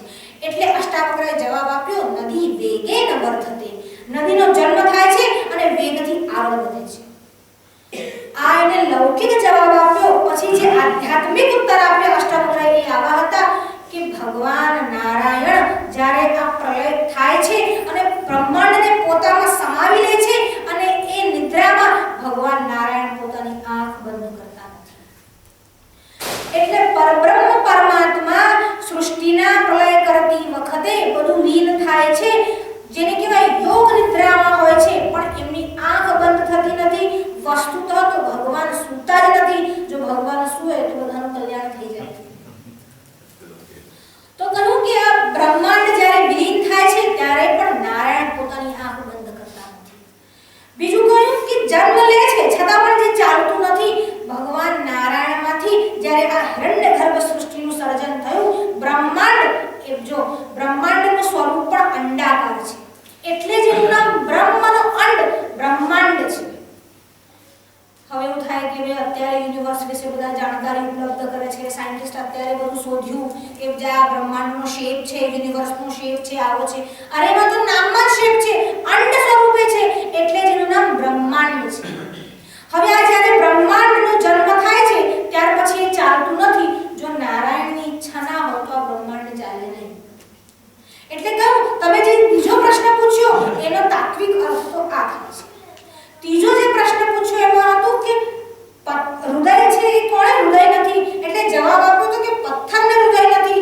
પછી અષ્ટાવક્રએ જવાબ આપ્યો કે જે જીવન મુક્ત છે એને પણ હૃદય નથી. જેને પરબ્રહ્મની પ્રાપ્તિ થઈ છે, જેને પરબ્રહ્મના સાક્ષાત્કાર થયા છે, એને હૃદય જેવું કશું રહેતું જ નથી. કારણ કે આસક્તિ રહિત થાય ત્યારે જ જીવન મુક્ત થાય છે. અને આ આસક્તિ સુખ અને દુઃખ બંનેનું કારણ જે છે તે મન છે. એને પણ એટલે જીવન મુક્તને પણ હૃદય નથી. પછી કહ્યું નદી વેગેન વર્ધતે. આ નદી જે છે તે પોતાના વેગથી આગળ વધે છે. એવી રીતે મન પોતાના વિષયો તરફ ગતિ કરે છે. અને જેમ જેમ મન મોટું થાય તેમ તેમ ઈચ્છાઓ અને વાસનાઓ વધતી રહે છે. વાસનાઓ અને ઈચ્છાઓ ઘટતી નથી, પણ વાસનાઓ અને ઈચ્છાઓ વધે છે. એમાં 5 પ્રકારની ઇન્દ્રિયોની વાસનાઓ બહુ તીવ્ર હોય છે અને એમાંથી માણસ બચી શકતો નથી. જો ઋષ્યશૃંગ મહાન ઋષિ અને ઋષ્યશૃંગની જે ઘટના છે એ પણ ઐતિહાસિક છે. રામાયણમાં અને મહાભારત બંનેમાં ઋષ્યશૃંગના આખ્યાન વૃત્તાંતની ચર્ચા છે. આ ઋષ્યશૃંગ વિભાંડક નામના મુનિના પુત્ર હતા. ઋષિના મસ્તિષ્ક પર વચ્ચે એક શૃંગ હતું, એટલે હરિણીથી જે ગર્ભ રહ્યો હતો તે ઋષિ જે જન્મ્યા એ જ ઋષ્યશૃંગ ઋષિ હતા. હવે આ ઋષ્યશૃંગ ઋષિ પોતાના પિતા વિભાંડક અને દાદા કશ્યપ સાથે રહેતા હતા. જ્યારે ત્યાં આશ્રમમાં રહેતા હતા, આસપાસ બીજા કોઈ પણ લોકો રહેતા નહોતા અને માત્ર ત્યાં નિર્જન એવા વનમાં તપશ્ચર્યામાં રત રહેતા હતા. બીજું કોઈ પણ લોક, સામાન્ય સાધારણ લોક ત્યાં આવી ન શકે. સાધારણ લોક તો જવા દો, ત્યાં કોઈ સ્ત્રીનો પણ પ્રવેશ સુધા નહોતો. હવે ઋષ્યશૃંગની જીવનની વાત તો એવી હતી કે આટલે મોટા થયા પછી પણ એમને કોઈ સ્ત્રીને જોઈ જ નથી. એટલે સ્ત્રી નામનું કોઈ પ્રાણી દુનિયામાં છે એવું એમના મગજમાં છે જ નહીં. હવે ઋષ્યશૃંગ પોતાના આશ્રમમાં બેઠેલા હતા. રોમપાદ નામના એક રાજા થયા જે દશરથ રાજાના મિત્ર હતા. આ રોમપાદ એકવાર યજ્ઞ કરાવતા હતા અને યજ્ઞ કરાવતા અજાણતા બ્રાહ્મણોનું અપમાન થયું અને બ્રાહ્મણોએ રોમપાદને શાપ આપ્યો. આ શાપને કારણે રોમપાદના રાજ્યમાં વૃષ્ટિ થઈ નહીં અને અનાવૃષ્ટિને કારણે આગળ જે વનસ્પતિનું અને અન્નનું ઉત્પાદન છે તે પણ રોકાઈ ગયું અને અન્નના ઉત્પાદન રોકાઈ જવાથી યજ્ઞમાં પણ બાધાઓ આવવા માંડી અને પર્જન્ય ના થાય, યજ્ઞ ન થાય તો પર્જન્ય પણ આવે નહીં, વરસાદ પણ આવે નહીં. આમ બધી જ ક્રિયાઓ વિફળ થવા માંડી. જ્યારે આ બધી ક્રિયાઓ વિફળ થવા માંડી અને કેટલાય વર્ષો સુધી અનાવૃષ્ટિ રહી, ત્યારે ઋષિઓએ રોમપાદને કહ્યું કે જો ઋષ્યશૃંગનો રાજ્યમાં પ્રવેશ થશે તો વૃષ્ટિ આવશે. હવે ઋષ્યશૃંગને લાવવા કેવી રીતે? ઋષ્યશૃંગને લાવવા કઠિન હતા. ઋષ્યશૃંગ મહાતપસ્વી હતા. એટલે કેટલાક વિદ્વાન બ્રાહ્મણો સાથે ચર્ચા વિચારણા કરવામાં આવી અને બ્રાહ્મણોએ એવી આજ્ઞા કરી કે કેટલીક ગણિકાઓને ત્યાં મોકલો કે જે ઋષિને અહીં લઈ આવે. હવે જુઓ, ઋષિએ જીવનમાં સ્ત્રીને જોઈ પણ નથી. ગણિકાઓને જ્યારે કહેવામાં આવ્યું તમે ત્યાં જાઓ અને ઋષ્યશૃંગને અહીં લઈ આવો, ત્યારે ગણિકાઓએ ના પાડી. ગણિકાઓને ભય થયો, જો આ ઋષિ કોપાયમાન થશે તો અમને ભસ્મીભૂત કરશે, અમે અહીંયા પાછા આવી શકીશું નહીં. ઋષિને લાવવાની વાત તો દૂર રહી, અમારાથી પણ પાછું નહીં અપાય. જ્યારે ગણિકાઓએ ના પાડી, રાજાએ બહુ બધા પ્રલોભનો આપ્યા. ગણિકાઓ તૈયાર ના થઈ, પરંતુ એમાંથી જે વૃદ્ધ ગણિકા હતી તે તૈયાર થઈ અને એને કહ્યું મારી જવાબદારી છે, હું ઋષિને અહીંયા લઈ આવીશ અને ઋષિ અહીંયા આવશે અને અહીં વૃષ્ટિ થશે. હવે આ ગણિકા પોતાની પુત્રીને સાથે લઈ અને જ્યાં ઋષિનો આશ્રમ હતી ત્યાં ગઈ. આ ગણિકાએ રાજા પાસે કેટલીક વસ્તુઓ, કેટલીક પદાર્થો, કેટલાક ચીજ વસ્તુઓ માંગી. એને એક નાવ મંગાઈ. એ નાવમાં જ જાણે એક મોટું ભવન નિર્માણ કર્યું હોય એવું નાવમાં જ જો આજકાલ ક્રૂઝ બને એવું નથી, એ વખતે ક્રૂઝ હતા. એટલે નાવમાં જ વિશાળ ભવન બનાવ્યું અને ભવનમાં બધી જ સામગ્રીઓ હતી. બધા જ આનંદ પ્રમોદના સાધનો હતા.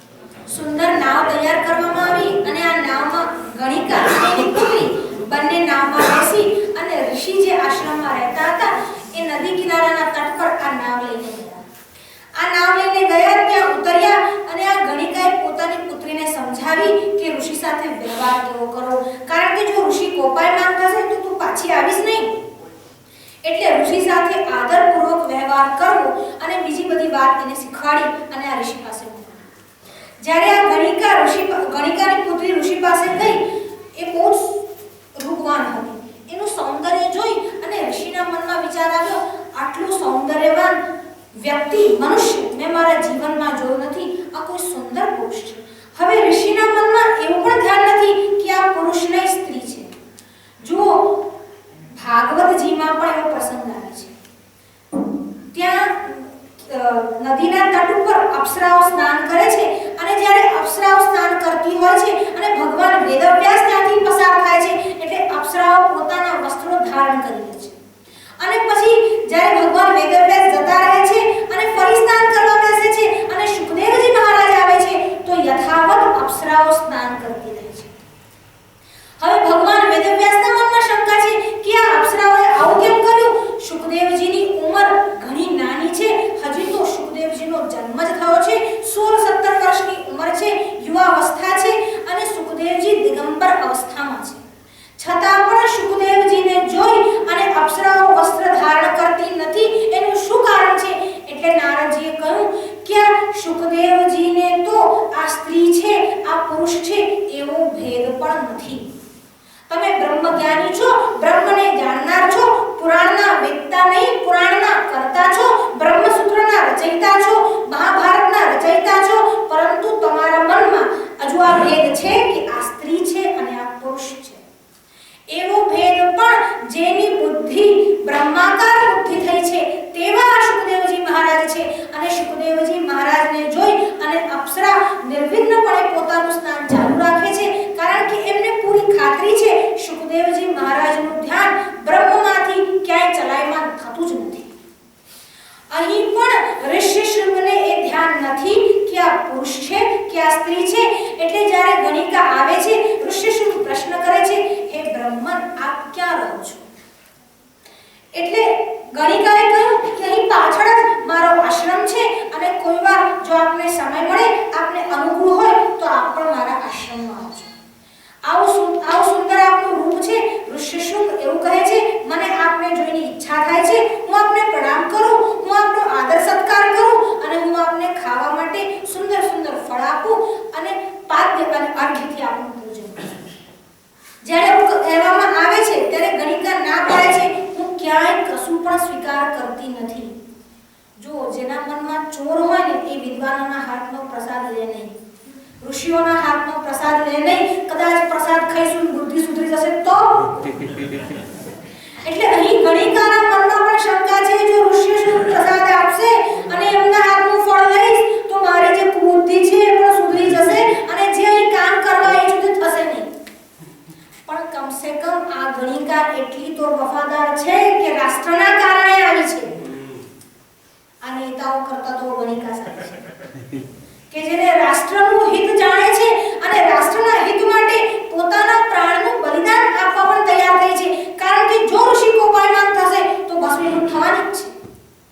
હવે આ ગણિકાએ ના પાડી, હું ફળ કે પ્રસાદ જે છે તે ગ્રહણ કરીશ નહીં, તમારા પાસેથી કોઈ પણ પાન કે જલપાન ગ્રહણ કરીશ નહીં, પણ હા હું તમને પ્રસાદ આપીશ. જો ગમે તેના હાથનું ખવાય નહીં, ગમે તેના હાથનો પ્રસાદ લેવાય નહીં અને જ્યારે લેવામાં આવે તો શું થાય છે પરિણામ જુઓ. ગણિકાએ ફળ આપ્યા, ગણિકાએ કેટલાક પેય દ્રવ્યો આપ્યા અને પીધા પછી ઋષિશૃંગનું મન પણ ડામાડોળ થયું. હવે એના મનમાં આ ગણિકા માટે એક જાતનું આકર્ષણ નિર્માણ થયું. વિભાંડક મુનિની આવવાની તૈયારી હતી એટલે ગણિકા ભાગી ગઈ. વિભાંડક મુનિ આવ્યા, ઋષિશૃંગે પ્રશ્ન કર્યો, ભગવાન મુનિ આજે આપણા આશ્રમમાં એક સુંદર સ્વરૂપવાન બ્રહ્મ આવ્યા હતા, કોઈ સુંદર પુરુષ હતા, પણ એમનું જે સ્વરૂપ હતું, એમના શરીરનો જે આકાર હતો એ કંઈક ભિન્ન હતો, પરંતુ બહુ સુંદર સ્વરૂપ હતું અને મારું જે મન છે એના તરફ આકર્ષિત થાય છે. વિભાંડક મુનિ સમજી ગયા, નિશ્ચય કોઈ સ્ત્રીનું અહીં આગમન થયું છે અને આ સ્ત્રીનું જો આગમન થયું છે, હવે ઋષિશૃંગને બહાર કાઢવા છે. જો સ્ત્રી જેવું કંઈક છે એવું કહીશ તો અત્યારે એની સમાધિમાં, અત્યારે એમના અભ્યાસમાં બાધા આવશે. એટલે કહ્યું, જો પુત્ર, બેટા, દીકરા, અહીં કેટલાક રાક્ષસો પણ વિભિન્ન રૂપ ધારણ કરીને આવે છે અને રાક્ષસો સુંદર રૂપ બનાવી અને આ મુનિઓનું તપ ભંગ કરવા માટે આ રાક્ષસો ભિન્ન પ્રકારની વેશભૂષાઓ અપનાવે છે, સુંદર એવું સ્વરૂપ ધારણ કરે છે અને મુનિઓનું તપ જે છે એ મુનિઓના તપમાંથી એમને ચલાયમાન કરે છે. બેટા તારે એના પર ધ્યાન ન આપવું. આવું કર્યું પણ વિભાંડક મુનિની વાત ઋષિશૃંગના ગળે ઉતરી નહીં, કારણ કે જ્યાં સુધી પેલું પેય જળ અંદર હતું ત્યાં સુધી કોઈ સારી વાત અંદર ઉતરવાની હતી નહીં. વિભાંડક ઋષિ ફરી કોઈ કામથી બહાર ગયા, પેલી ગણિકા પુનઃ ત્યાં આવી અને હવે ગણિકાએ એવી બધી વૃત્તિઓ અને ચેષ્ટાઓ કરી કે ઋષિશૃંગ એમની વાતમાં આવ્યા અને એમની પાછળ જવા લાગ્યા. જેવા ઋષિશૃંગ એમની પાછળ જવા લાગ્યા ત્યાં ગણિકા નાવ પર ચડી, ઋષિશૃંગ પણ નાવ પર ચડ્યા અને નાવ પર ચડી અને આ રોમપાલની નગરીમાં આ ઋષિશૃંગને લાવવામાં આવ્યા.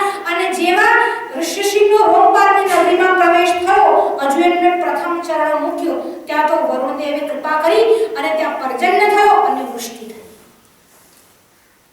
મારે તો કહેવાનું હતું કે ઋષિનું અને આચાર્યનું બળ કેવું હોય છે, એ ચાહે તેવું પરિણામ લાવી શકે છે. આ નર્મદા દેવીનું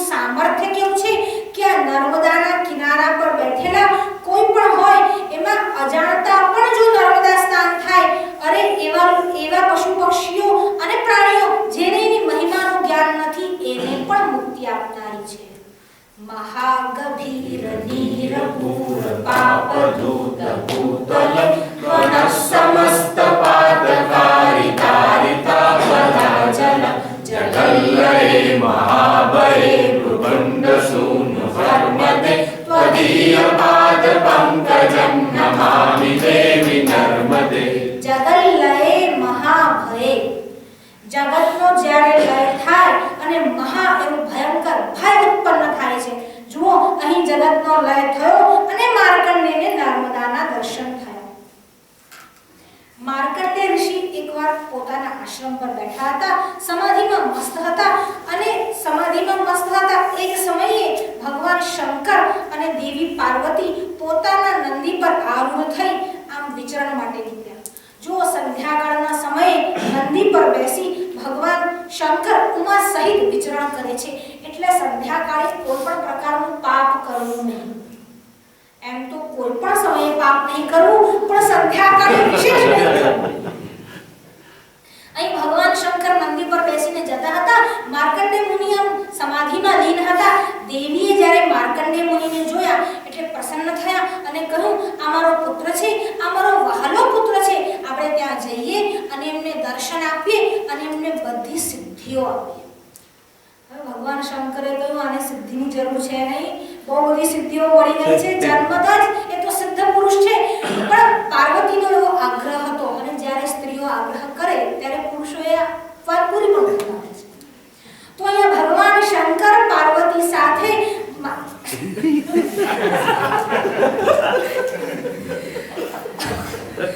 માર્કંડેય ઋષિના આશ્રમમાં આવ્યા અને પાર્વતીએ એવી પ્રાર્થના કરી, ભગવાન પ્રભુ આપને બધી સિદ્ધિ આપો.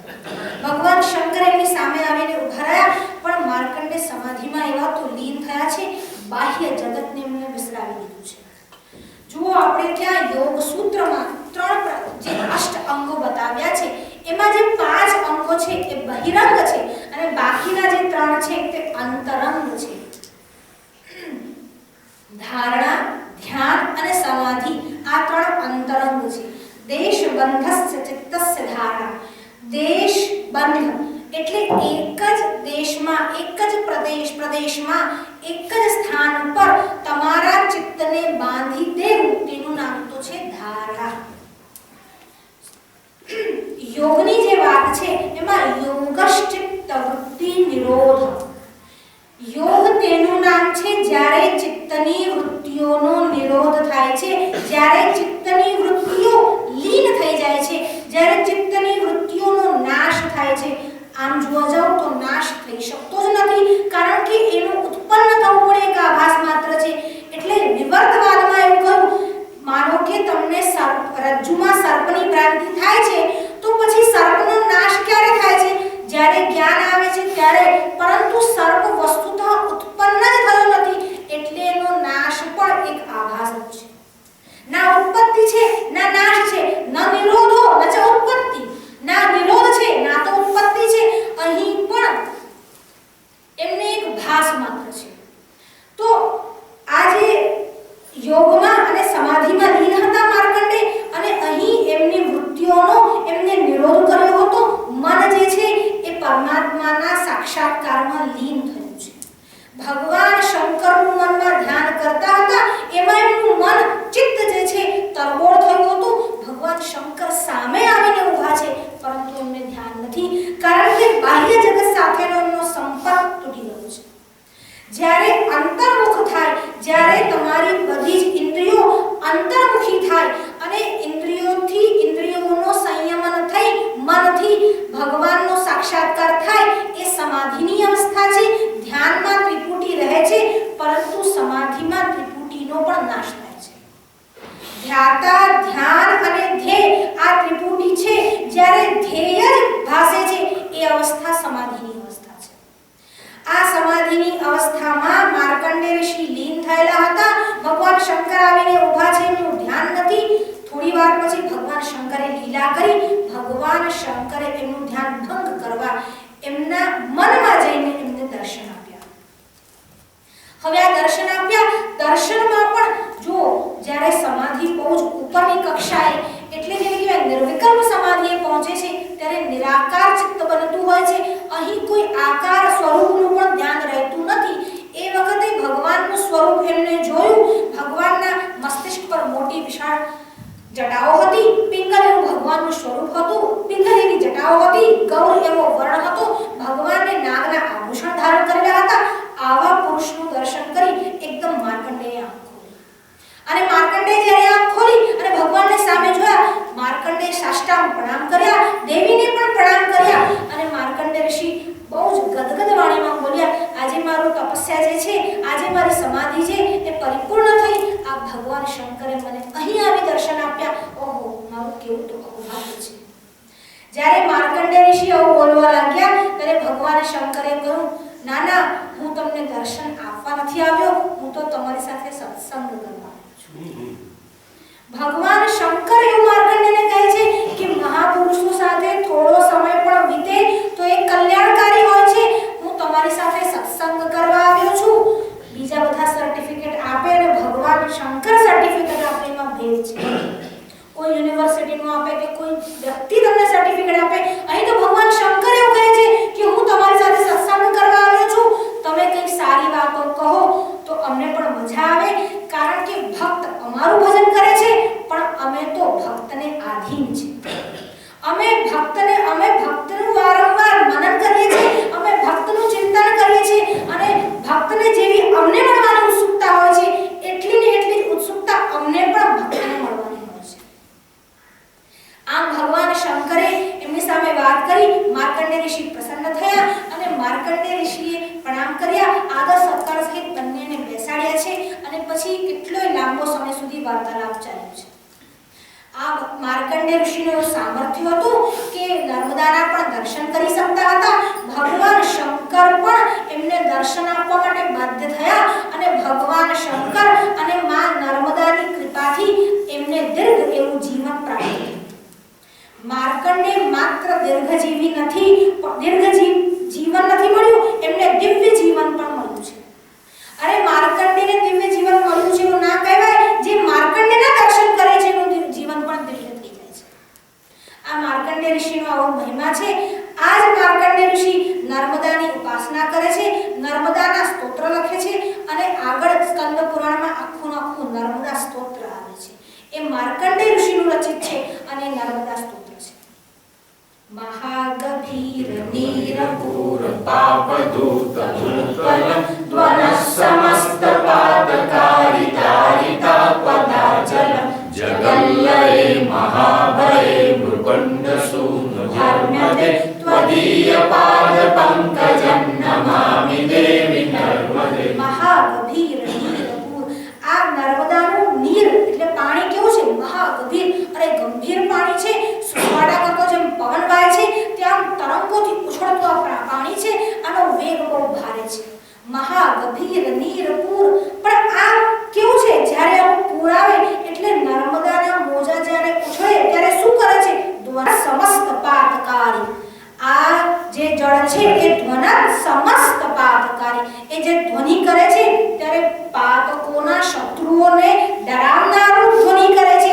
એમ પાતકોનો નાશ કરનારું એટલે પાપોનો એ શત્રુ છે. આ જળ પાપોનો નાશ કરે છે. ધ્વન સમસ્ત પાતકારી દારિતા પદાચલમ. જ્યારે નર્મદાના જળ આમ ભિન્ન ભિન્ન ડુંગરીઓ અને પર્વતમાળામાં થઈને આવે છે, એ જળનો જે વેગ છે, પ્રવાહ છે, એમાં પર્વતને પણ વિદીર્ણ કરવાનું સામર્થ્ય છે. એવી જ રીતે માં નર્મદાના જળ અને માં નર્મદાની જે ભક્તિ કરે છે એના પાપોને પણ નર્મદા વિદીર્ણ કરી દે છે. ધ્વન સમસ્ત પાતકારી દારિતા પદાચલમ. અરે અચળ એવા પર્વતને પણ છિન્ન કરવાની એનામાં ક્ષમતા છે. અને બીજી એવું પણ તમે કહી શકો કે જે નર્મદાની ઉપાસના કે ભક્તિ કરે છે તેને અચળ એવું પદ પ્રાપ્ત થાય છે. महागभीर नीरपूर पापधूत भूतल त्वनः समस्त पातकारितारिता पदाचल जगल्लये महाभये मुकुण्डसूनुहर्म्यदे त्वदीय पादपङ्कजं नमामि देवी नर्मदे. आप દેવી નર્મદા બધાને જ આનંદ આપનારી છે, બધાને જ કવચ આપનારી છે, બધા બધાનું જ રક્ષણ કરનારી છે અને મોક્ષ પ્રદાયિની છે. આ ત્રીજો શ્લોક અહીંયા આપણે પૂર્ણ કર્યો.